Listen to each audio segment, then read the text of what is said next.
la tristesse arrive, je sais tu es là, toujours près de moi. Bon jeudi, bienvenue à votre émission La Victoire de l'amour. Comme on le fait toutes les semaines, on rejoint quelqu'un qu'on apprécie beaucoup, Marcia.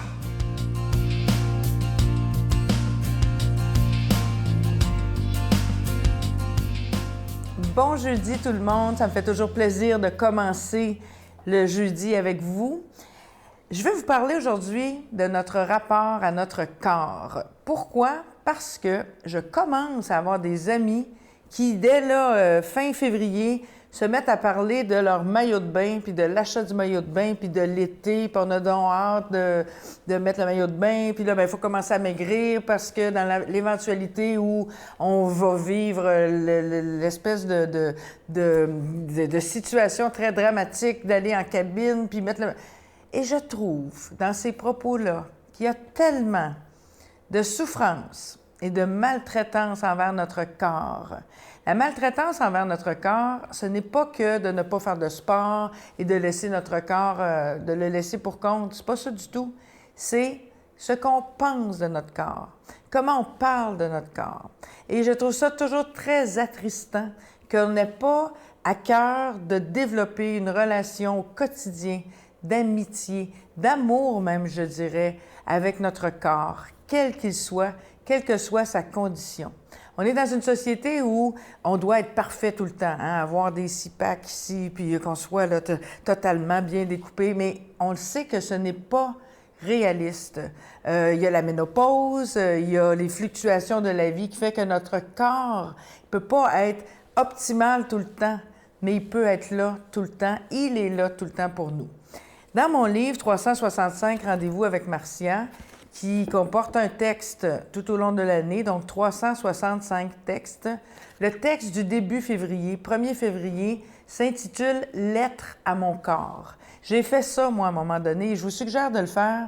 Vous allumez une chandelle, vous prenez papier, crayon, et vous écrivez une lettre à votre corps pour lui dire merci, pour lui demander pardon aussi de l'avoir maltraité, de l'avoir méprisé, même de l'avoir humilié.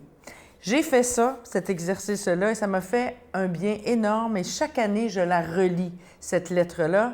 Et j'ai envie de terminer ce moment avec vous en vous lisant la finale de la lettre. Je n'ai pas le temps de vous la lire toute, mais je pense que la finale, ça va peut-être vous donner des idées pour écrire la vôtre. Donc, une lettre à votre corps. Je dis, on s'est fait plaisir par tous les moyens. La nourriture, la sexualité, les massages, les bons bains chauds. On s'est fait du tort aussi.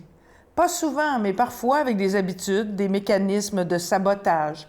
Ne pas bouger assez, ne pas dormir assez, manger un peu trop, ne pas boire assez d'eau. Mais on n'a jamais été plus loin. Pas de drogue, pas de café, très peu d'alcool. Je dirais que pendant toutes ces années, on a appris à se connaître. On a vécu toutes sortes de choses ensemble. La maltraitance, la maladie, la souffrance, mais aussi bien-être, compassion, paix intérieure et depuis quelques années, bonheur total. On en a parcouru du chemin. Tu étais toujours là à faire battre mon cœur et c'est encore le cas aujourd'hui. Un jour, quand ce sera la fin et qu'on vivra ensemble l'expérience ultime où on devra se dire adieu, je n'aurai aucun regret. Et ça se poursuit, quelques lignes encore, mais je veux juste vous donner envie d'avoir cette relation intime-là à votre corps parce que c'est ce qu'il y a de plus important dans la vie, la santé et notre corps. Notre Père qui es aux cieux, que ton nom soit sanctifié, que ton règne vienne, que ta volonté soit faite sur la terre comme au ciel. Donne-nous aujourd'hui notre pain de ce jour. Pardonne-nous nos offenses comme nous pardonnons à ceux qui nous ont offensés. Ne nous laisse pas entrer en tentation, mais délivre-nous du mal, car c'est à toi qu'appartient le règne, la puissance et la gloire pour les siècles des siècles. Amen.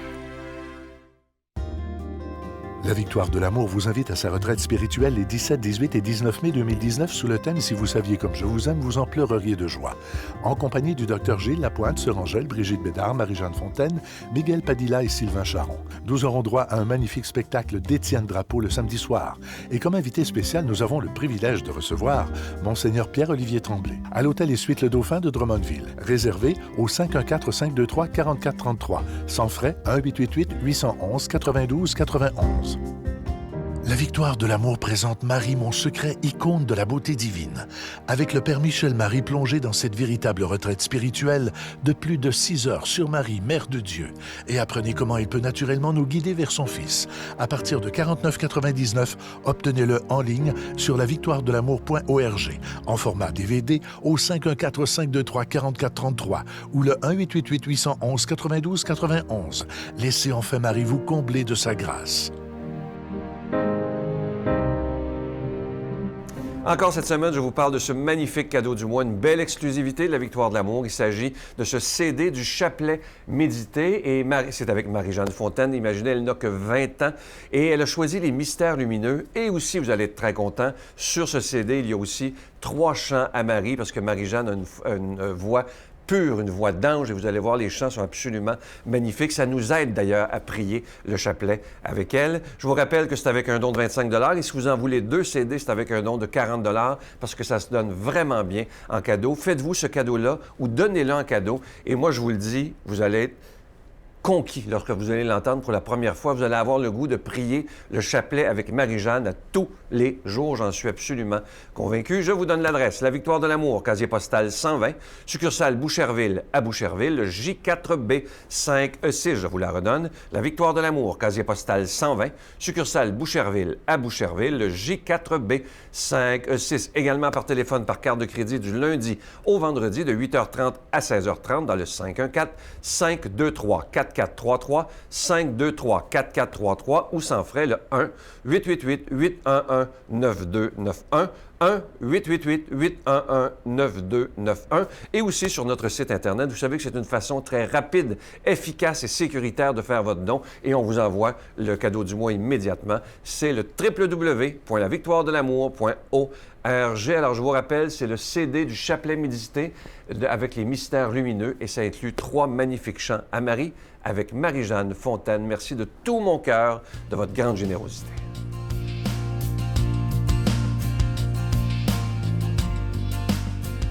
Mon Dieu, donnez-moi la sérénité d'accepter les choses que je ne peux changer, le courage de changer les choses que je peux et la sagesse d'en connaître la différence. Amen. Aujourd'hui, la parole de Dieu est proclamée par quelqu'un qu'on apprécie beaucoup. Il est là depuis les tout débuts de la Victoire de l'amour, il y a déjà plus de 24 ans, notre ami, l'abbé Donald Thompson.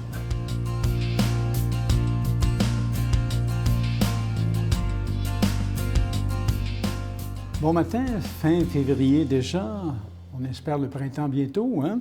Donc, c'est bien l'Évangile d'aujourd'hui, dans cette 6e semaine du temps ordinaire, selon saint Marc, chapitre 9, versets 41 à 50.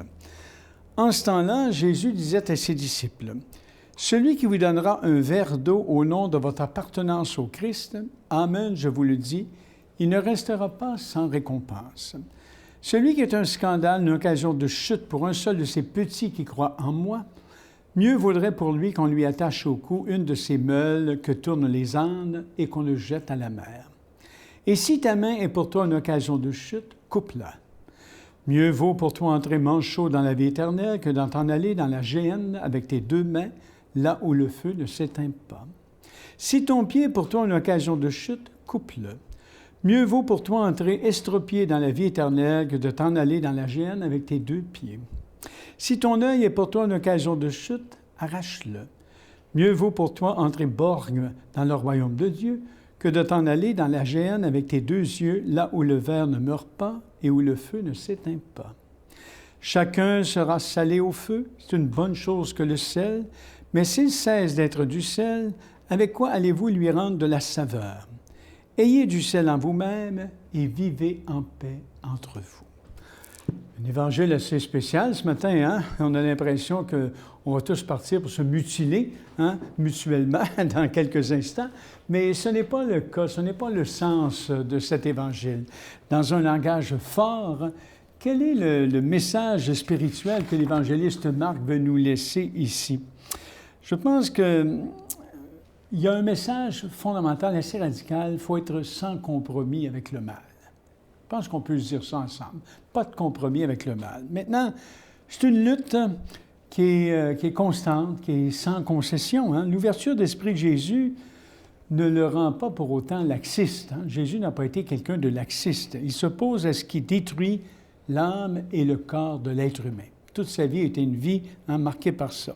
Il s'indigne qu'on puisse entraîner quelqu'un au mal, surtout un enfant, dit-il, à un faible. Lui qui se définit comme doux et humble de cœur, hein, dans un autre évangile, a pourtant des paroles d'une extrême sévérité pour la personne qui scandalise. Hein, en grec, le mot « scandale » qui vient du grec, c'est un piège ou un caillou qui fait trébucher. C'est ça un scandale. C'est-à-dire celui ou celle qui fait tomber sur autrui, hein, qui fait tomber autrui dans le mal. Hein. Il vaudrait mieux le précipiter dans la mer avec une meule au cou. C'est radical, hein? Encore une image forte dont il ne faut pas cependant déduire que l'Évangile est pour la peine de mort. Absolument pas, on n'est pas dans ça. Jésus sait très bien ce que sont le péché, ses conséquences désastreuses. C'est une vie tournée vers le mal. Donc, il va les affronter, lui, ces réalités-là aussi, hein? Par sa passion et par sa croix, on le sait très bien. Jésus sait ça, très, très, très bien. Mais il ne nous cache pas aussi par quels efforts et par quels sacrifices nous devons consentir pour ne pas chuter et être jetés, comme on dit, dans la géhenne. D'abord, une petite expression, la géhenne, c'est quoi, là? Hein? La géhenne, là, c'est une vallée de Jérusalem qui servait de dépotoir au temps de Jésus. Alors, les ordures y étaient brûlées en permanence. Vous voyez, l'image vient de la culture de l'époque. Hein? Alors, Jésus en fait le symbole de la perdition et du malheur, la géhenne. Vous voyez? Alors, les images sont percutantes. Hein? S'amputer, si nécessaire, d'un œil, d'une main, d'un pied qui entraîne au mal. L'Église ne les a jamais interprétées, ces paroles-là, au sens littéral. Hein? Nous ne sommes pas des fondamentalistes. À comprendre que le Seigneur nous donnerait un enseignement ici qui est très bon, un avertissement à prendre au sérieux, dans un langage fort.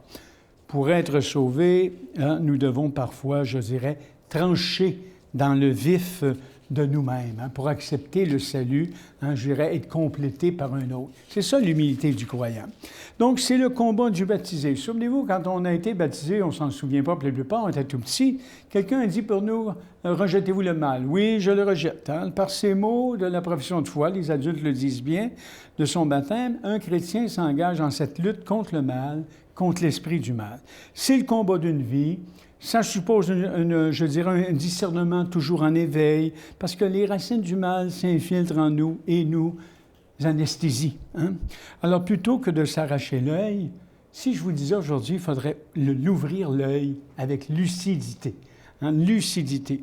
Alors, l'allusion faite par Jésus au scandale des petits nous rend aujourd'hui encore plus vigilants, hein, pour toutes sortes d'atteintes. Hein? Saint Jacques, dans sa lettre, une de ses lettres, dit très, très bien, hein, sommes-nous capables de réagir contre l'injustice? Alors, conclusion, soyons ouverts, être ouverts et refusons de s'en aller vers le mal et demandons la grâce de Dieu, le Père, le Fils et l'Esprit Saint. Amen. Bonne journée. Je vous salue Marie, pleine de grâce. Le Seigneur est avec vous. Vous êtes bénie entre toutes les femmes, et Jésus, le fruit de vos entrailles, est béni. Sainte Marie, Mère de Dieu, priez pour nous pauvres pécheurs, maintenant et à l'heure de notre mort. Amen.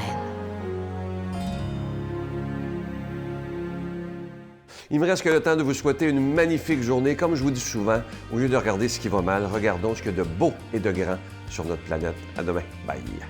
Puis elle m'a dit de regarder à la télévision, puis ça va sûrement passer. Fait que, aux nouvelles. Donc, on a regardé ça.